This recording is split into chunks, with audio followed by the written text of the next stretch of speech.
একসাথে দুজন জুতা কিনছি, তোমার জুতা 6 লিটে গেছে আর আমার জুতা দেখে এখন নতুন চকচকা করতে হয়েছে। ওরে সর্বনাশ, এ কি হয়েছে রে?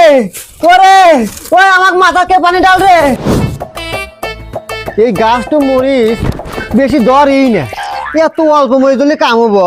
হ্যাঁ, আজ 3 বছর ধরে মরিচ গাছ গাড়ছি, মরিচ গাছের কয়টিয়া মরিচ বেচলাম এর মধ্যে 3-4 লাখ 4 লাখ টাকা মনে হয় হয়েছে, 4.5 লাখ টাকার মতো মরিচ বেচছি। তাই হইলো আর 4টা মরিচ বেশি চললে বাজারে বেশি টাকা বেচা যায়।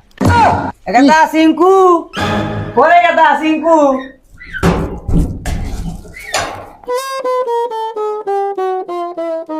গাদা ওই তোর নানিকে বাড়িতে যাওয়া নেবো নু তোর মাক নিয়ে আসি গে, মেলা দিন তো আগে গেল গেছে। এ আব্বা তুমি কি কইলা? মা মেলা দিন ধরা গেছে?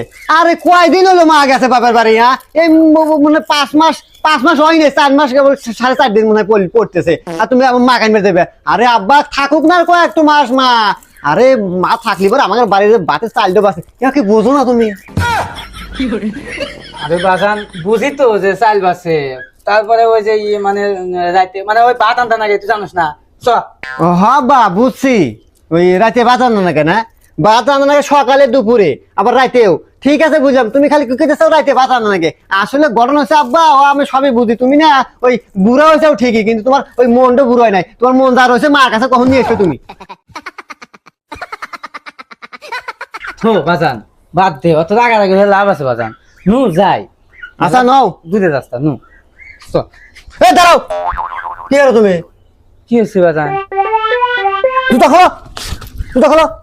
দেখছি কি সর্বনাশ করে গেছে রে, জুতা পড়ছে, জুতা মাইছে বেড়ে পরে, জুতা এবার কেতলা নিয়ে যাওয়া নাগে, তাহলে গেছেন জুতা টেকে। জুতা কয়দিন ধরে কিনতে এই দেখো, আমিও জুতা কিনছি তুমিও জুতা কিনতে, একসাথে দুজন জুতা কিনছি, তোমার জুতা 6 লিটে গেছে আর আমার জুতা দেখে এখন নতুন চকচকা করতে হয়েছে।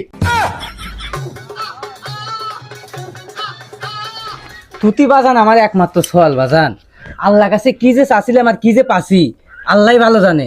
একমাত্র তোর কারণে বাবা আমি দেখ বিল্ডিং করে শুয়ে পাইতেছি বাবা, একমাত্র তুই আমার সুপুত্র সন্তান বাবা। বাবা চ দেরি করিস না, আমি জুতা এই যে কান্তান জীবনে আর করবো না। হ্যাঁ এই এখন ঠিক আছে, এদের মনে থাকে সব সময় জুতা এদের পরে কেতলা রাখবে, তাহলে জুতা টেকে। আচ্ছা বাবা চলো এই যাও, মেইন কথা তো যাওয়াই হয় নাই, তোমার হাতে কি? বাজান মেলা দিন পরে তো নানি ভাই যাইতেছি, এলে বললাম বললাম নানি হয় না তো। ওরে সর্বনাশ, এই গোল্লা নিতে যাও হসুর বাড়ি? তুমি কবে জানি হসুর বাড়িতে ঘুরে আসলে মিষ্টি নিয়ে? 1 বছর হয় নাই কে?